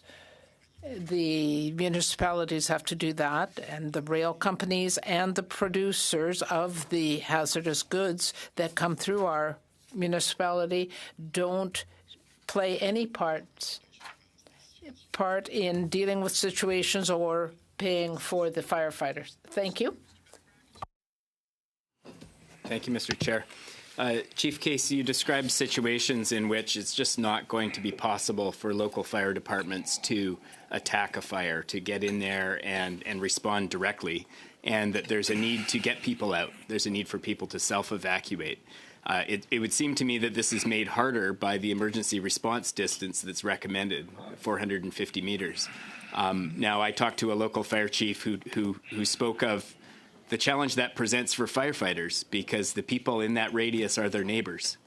And it's going to be very difficult to hold them back when they know people that work in those buildings right next to the railroad. What is the best practice for alerting people and quickly evacuating them from situations where first responders can't get close enough to knock on their door? Thank you for the question. Through you, Mr. Chair. It's very difficult to pin down a best practice because, again, this comes down to geography and other such things. Alerting people can be done through, we've used reverse 911 systems, we've used systems of alerting through mobile phones. We can actually do the federal alert and the provincial alerts, which alerts everybody's phones. But again, that all takes time. And in my experience, the most effective way of evacuating people is where someone has to knock on the door and basically say, you need to leave. You know, people will see something on their phone, and when they get that trusted face at the door, then, and I've seen firefighters and police officers pleading with people to leave their homes. We can't force anybody to leave their homes. So in terms of best practice, that would really be an interesting point from a federal perspective about what would be the best way to do this over a wider area. But I accept your chief's point. Some of the evacuation distances listed in the ERG are flabbergasting. I mean, we're talking kilometres, you know, especially at night when people are asleep, and it is significantly a challenge. Could I fit in one quick question to Mayor Lessard? Depends I how know good you've you are. been You have very 40 patient seconds, with sir. me. How many seconds? 40 seconds. Okay. Mr. Mayor, I wonder if I could ask you, based on what you know about your community and what you've heard at these hearings, whether you feel your residents are adequately protected from major incidents involving dangerous goods. La réponse est non. My answer is no. They are not well protected. Thank you. Merci You beaucoup, did that Mr. very quickly. Thank you, Mayor. Mr. Lawrence, you have 5 minutes, sir. Thank you very much. And I've listened to the testimony intently, and I think I've picked up a fairly considerable disconnect between what Mr. Masterson is saying and then what the mayor and the chief are saying. And I want to be clear here. I'm not blaming anyone. I just want to get to the root of it and solve and hopefully help solve this issue. So, I'll start with you, Mr. Masterson. Do you believe it would be of value if, in fact, one of these high consequence events were to happen for the first responders to have information with respect to the potentially dangerous substances that might be manufactured by your members? And perhaps you could expand, if you don't mind, as to what the differences or responses might be with respect to maybe a couple of the most dangerous chemicals that would be produced by your members there. We'll start with your first question. Certainly, the disconnect you spoke about, I don't think there's a disconnect. I think we're talking about a lot of different things, and they're getting twisted together. So we hear about prevention, then we hear about response. And what I was saying about who bears the cost for prevention, there were many millions of dollars spent, tens of millions, on the upgrades to new rail cars to keep the product in. I think we heard 2,000 violations of the regulations, but only, what was it I heard? 8 of them led to a release? That's 8 too many. But that's because of the equipment that's put in place, the tank car standards, the investments the railways have made on, we used to have a lot of incidents because of bearings overheating. That's almost eliminated because of the boxes they have that every single car, every bearing is tested or signaled. So that's the disconnect here. There's a lot of money spent on prevention. Don't lose sight of that. But what I was trying to get at, though, is that it appears as though your evidence or testimony is that your industry provides information as to the contents of various freight trains and otherwise, but it doesn't appear as though that information is actually being of much value, if I can be candid, with our first responders. And I'm just looking to bridge that gap. And surely the chemicals that you would have, different chemicals would require different responses, would have, absolutely, and perhaps most importantly, might have different impacts on first responders who are rushing in there to save people.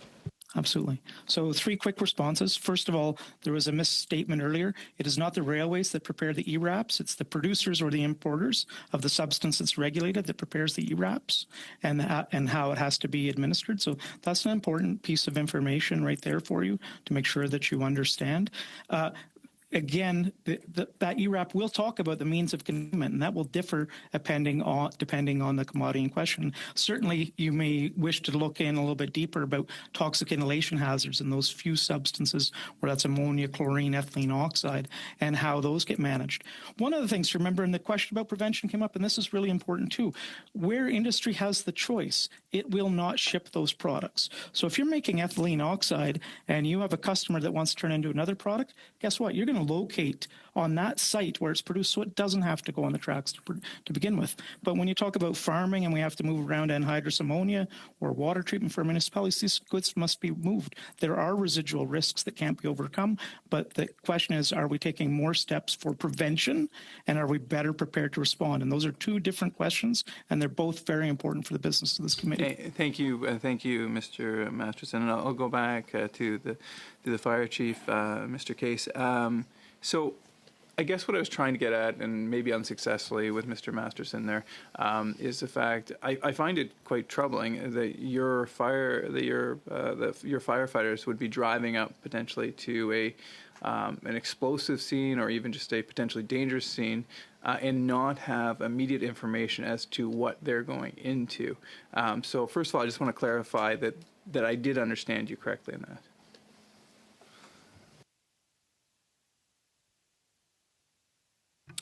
If we can just illuminate the microphone of Chief Case. There you go. It very much depends on the call. If we get a derailment and an accident, a 911 call will be made, and that information will be key. The dispatcher will then send a fire crew to a railway derailment, potential chemicals involved. It could be the case that the rail company phones in and says exactly what it is, and we've got plans in place. But when you look at where it could happen, what could be around there, the differences, there are so many variables. It would be really, really difficult to have a very specific plan for that one specific incident, should it happen at any time of day or night. I just, like Mr. Masterson, I just see your members as being incredibly valuable in this, and being if they are able to, like, it's not just one chemical; it might be multiple chemicals mixing together, which can create entirely different circumstances. And as much as the firefighters might train, there's just no way that they're going to be able to understand that. So I guess I'll leave it there. I've got another question, and I'll come back to you, gentlemen. Thank you. Thank you very much, Mr. Lawrence. Prochainement, nous avons Monsieur Lauzon. Monsieur Lauzon, la parole est à vous. We'll go now to Mr. Stéphane Lauzon for 5 minutes. Thank you, Mr. Chairman, and thank you to the witnesses for being here. This is something that affects me personally. I want to start with Mr. Masterson.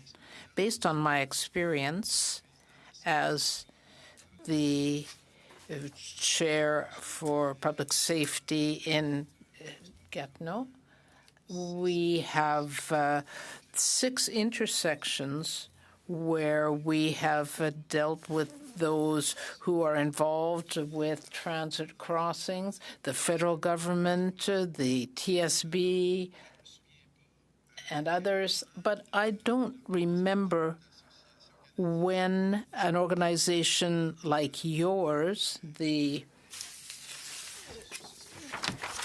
CIAC, has been involved. So do you usually work through Transport Canada or the Transportation Safety Board for providing your recommendations and dealing with social responsibility in the public? It's the association for the producers. We deal with the policymakers, the regulators, the lawmakers. The individual companies will be engaging with municipalities on incidents involving their goods and how to prepare for that. We do some collective work. I mentioned the work on TransCare and TEEP, which is collective across our association. And we have visited Gatineau in the past, and we visited Ottawa in the past, and many of the municipalities represented on this call. And that is done through the association. But again, it's the expertise of our member companies and the railways and emergency responders that do come. Mais est-ce que une question complémentaire à ça? Well, I have a follow-up question to that you haven't yet answered. What about the social buy-in? Do you need that so that before putting in a new product or a new delivery system? Well, it's a highly regulated industry, and there's very little that's as highly regulated as the transportation dangerous goods, and it's a very thorough regime. And again, this is a question of improving it for the future, and we're all for that. We are involved with Transport Canada with their dangerous goods committees to bring the industry together and respond to the proposals being made. And I don't think if you ask Transport Canada, you would hear resistance from industry, whether that's the shippers or the carriers, to these measures. It's how do we do this in a way that's actually achievable? And the question that has come up, if I may add one brief thing, again, about the information that's available, we should commend groups like the Railway Association of Canada and its members that have put in the Ask Rail app on their phones so that the first responders immediately, they see a car number, they can put that in, they will know the product, and they'll know if it's full or empty, and it will link them right away to other information they need, including who to call and the Canutech information on how to handle that safely. There's a lot of information, so we can do better, but let's not make the assumption that there's no information, or the industry or the railways are trying to keep this private. That is not the case. That's not the case, Mr. Case. But I have a simple question for you. Moi, je représente maintenant les petits. I represent small municipalities. There are 41 in my riding. There are a lot of industries. We move chemicals, and we have mostly volunteer firefighters. They can't even necessarily deal with a 2 or 3 floor building. They don't even have a truck with that kind of ladder. So we're talking about training and national coordination for these municipalities. I can't imagine the gap between the reality and what needs to be done. So what can we do concretely to get as close as possible to what we need? This is going to take a lot of time, I know. Thank you for that question. It's a very important one. And we can say that we are calling for a national fire administration. We've mentioned this. The issues that will be in the blind spots. And we need to better engage the fire sector up front in this type of planning. So I can see my red card is there, so. I'll give you another 10 seconds. Okay, yeah. Our best recommendation is for a national fire administration, and we'd be happy to give the committee more information. Thank you. Thank you. Feel free to submit any additional information you'd like us to consider as testimony. Thank you for that. Merci, Monsieur Lauzon. Next, we'll go back. Mr. Lauzon. Yours, 5 minutes, sir. Thank you. So I'll get back to the line of questioning I was on before. One of the elements that came up was with respect to batteries, and so obviously there's going to be with the growth in the electric car sector and electric buses, there are going to be some massive batteries and massive amounts of batteries that are going to go on the rails. And we've all seen videos of firefighters trying to put out just on a single vehicle battery and it reigniting. And so what training or what resources has Transport Canada given you, or has any of the federal government given you any support with respect to those batteries? Thank you for the question. Through you, Mr. Chair. When it comes to lithium-ion batteries, somebody once commented to me that if you ask 5 firefighters their opinion on how to fight a lithium-ion battery, you'll get 8 different answers. So we do not have a single guidance on how to do this. In addition to the fact that this is being placed on a rail card and being put through communities, the whole issue of lithium batteries was one of the big things that my 50 colleagues talked about 2 weeks ago when they came to visit you and your colleagues, is that is just an example of the unknown that's coming down the pipe, that we are yet to understand the full ramifications for all fire departments, not just the small volunteer fire departments, but even the larger ones as well. Every conversation I have with fire chiefs, lithium-ion batteries comes up. Cancer prevention, lithium-ion batteries, fire code changes. It's always one of the first things we talk about, because there's one thing we do not like is not knowing how to deal with something. And to a certain extent, lithium-ion batteries is a big unknown at the moment. Wow. So with the massive amounts of lithium-ion batteries that are going to be on our rails and on our roads, we don't currently have a set federal standard as to how to deal with those. Is that correct? I'm not criticizing, by the way. I think this is a problem we need to solve.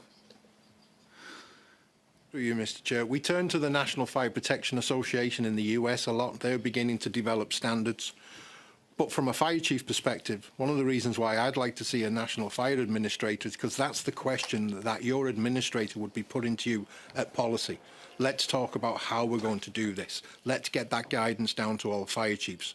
Because once we know what we're dealing with and what we need to do, believe me, we can then go and seek funding from whoever to try and get the equipment we need. But again, we keep repeating this, but everything comes back to there needs to be a single person at the federal level who can advise policymakers, who can bring forward that perspective so these gaps don't appear. Not to put too fine a point on it, and I understand if I'm probably putting you in an unfair position, though, but let's say tomorrow that a train derails containing a large amount of sodium-ion batteries. What's your plan of attack? Mr. Chair, first of all, let's hope not. Secondly, it's evacuation. Like I say, we've got 2 choices. We move the bad stuff away from the people, or we move the people away from the bad stuff.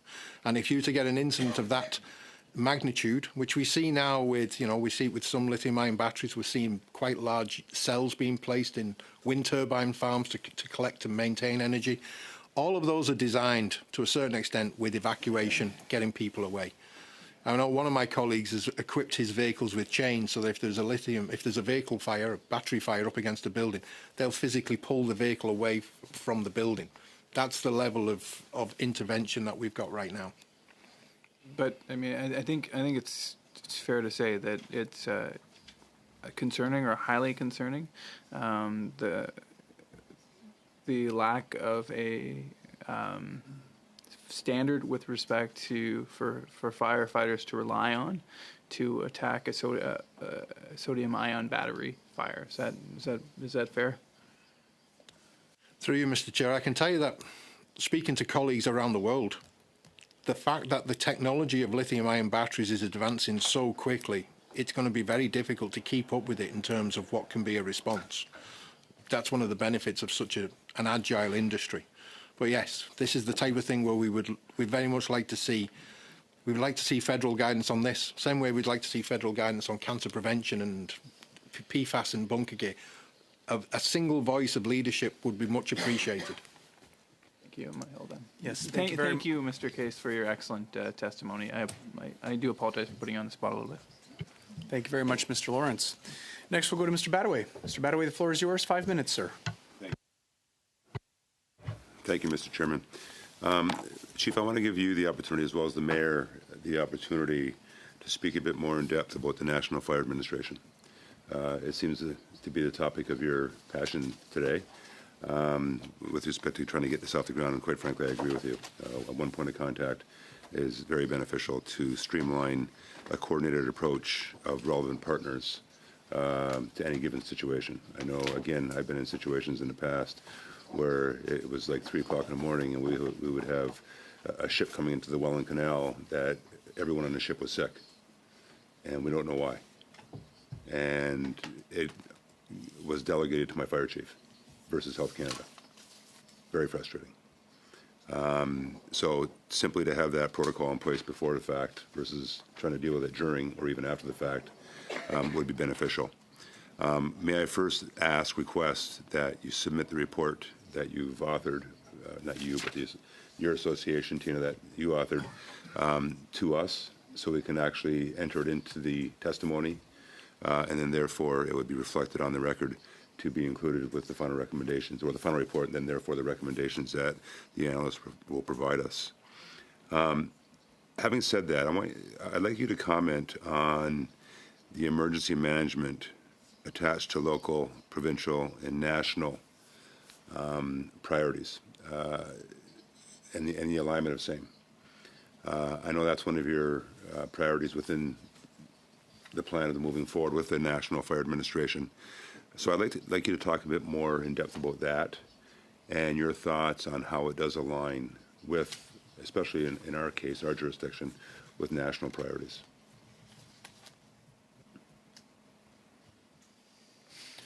Thank you for the question, sir. Through you, Mr. Chair, when you look at the things that Canada is now facing in terms of wildfires, in terms of climate change, in terms of all the aspects we've talked about today, to be able to have that single voice that can advise the federal level, as well as having, the provincial level as well, to be able to see those 3 levels of government be more aligned would be gratefully received by first responders.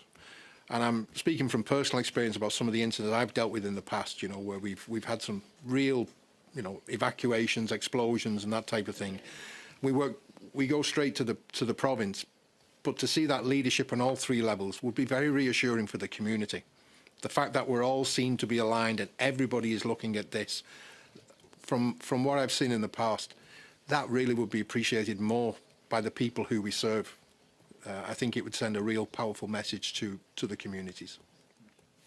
And to that, again, as I mentioned earlier, there is a reality attached to the costs, which I'm sure you struggle with every single day. You're right, policing, it's more HR related. 95 to 96% of a police budget is human resources, collective agreement, and about 4 or 5% is the capital side of it in terms of equipment and so on and so forth. EMS, as you mentioned correctly, is half covered by the provinces, and you are simply covered by the property taxpayers. That includes your HR, your human resources, as well as your suppression equipment, your vehicles, and the list goes on. Totally driven by costs to the property taxpayers.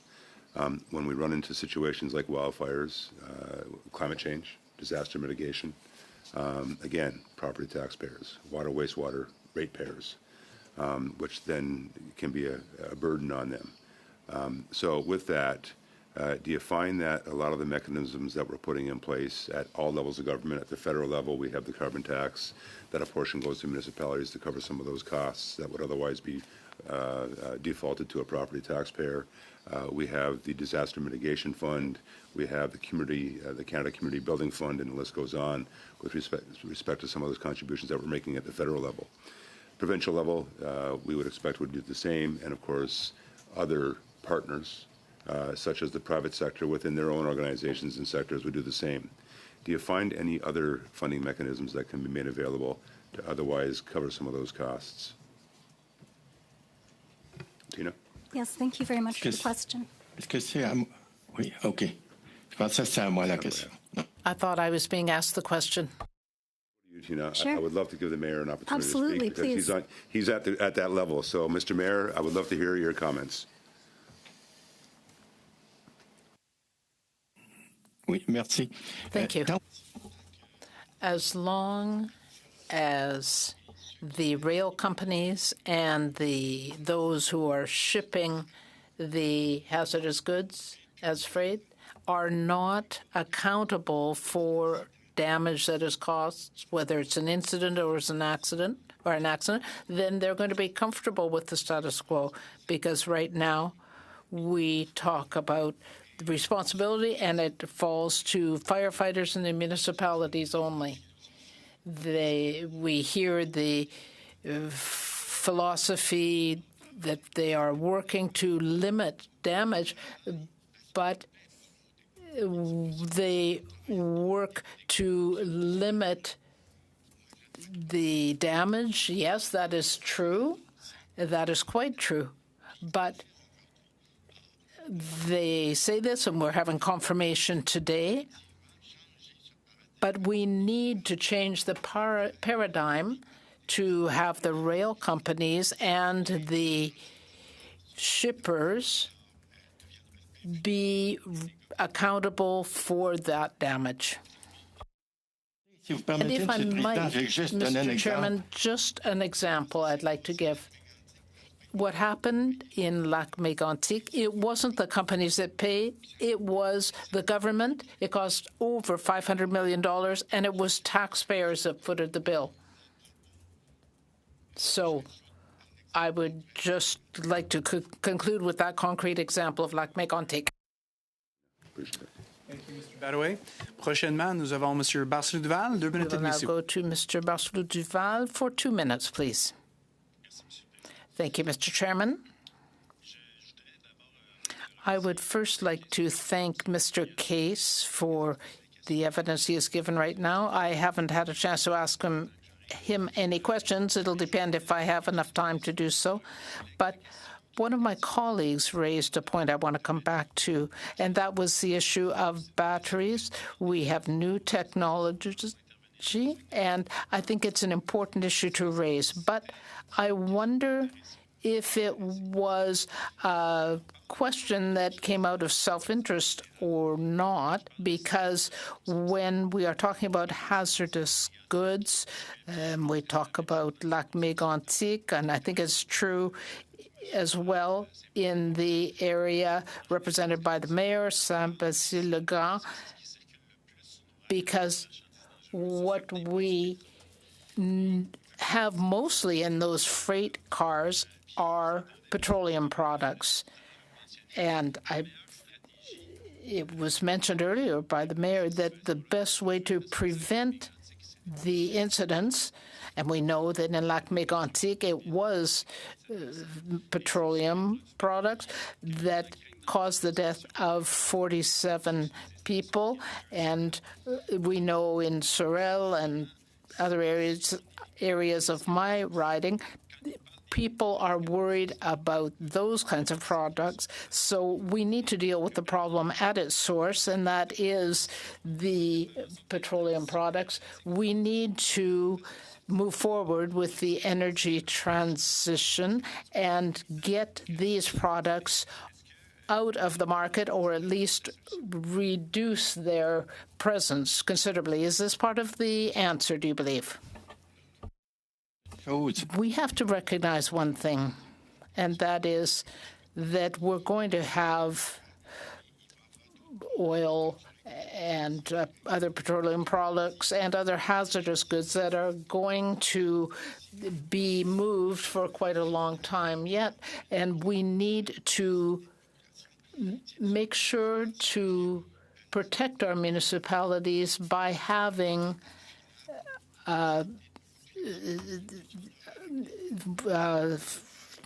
rail sidelines so that we can get these products out of the way. Finally, for today, we have Mr. Bachrach. Mr. Bachrach, the floor is yours. 2.5 minutes, sir. I want to thank all of our witnesses. This has been really excellent testimony. Mr. Case, your recommendation around a national fire administration is one that we'll certainly take to heart. I can pledge to you that I'll do my part in trying to ensure that it's among the recommendations in this report. I did want to go back to community preparedness and this wide variation that we see among communities of different sizes. In my region, local fire departments are offered training by the shippers. several times per year, once per year. I'm not sure the frequency. I've had a chance to observe some of that training, and I think it's certainly better than nothing. The question is around whether there should be national standards for community preparedness and capacity. I don't think that many residents of our small communities understand the limitations of first responders. Like our fire departments, our first responders do incredible work, and they do incredible work within serious limitations. The question is whether there should be some thought put to establishing a standard for communities to respond to dangerous goods incidents. Or whether the current patchwork of volunteer training opportunities is adequate to really protect lives. We've had the conversation about how the costs should be distributed. I think they have to be distributed fairly. That's a clear point. But when it comes to having adequate and sufficient response capacity, having the capability, having enough water, having enough materials, having enough trained people, should there be some sort of standardization across the country so communities know that they are adequately protected? Thank you for the question. Through you, Mr. Chair. We've talked a lot about leadership, and we see differences between the different provinces. I'll give you one brief example. When we talk about incident command, it's an incident command system. In some provinces, emergency management is an incident management system, which sounds like a difference in language, but it's a difference in approach. So when we talk about the National Fire Administrator and when we talk about the lessons learned from Megontic, leadership is what's needed right now. And I think to have any kind of leadership at the federal level, which comes down to a community, is going to be significant. And I'll draw your attention again to the E2 regulations, where large producers of dangerous goods have to consider the community, they have to consider their emergency response plans, they have to consider what they do with us as responders. And that might very well be a model, but I appreciate the questions. Thank you very much. Thank you very much, Mr. Bachrach. And Mr. Case, Chief Case, I want to thank you for your service on behalf of all members of our community, as well as your testimony today. I want to thank all of our witnesses for being here and sharing with us and contributing to this very important study. With that, I want to wish everyone a wonderful evening, and this meeting is adjourned.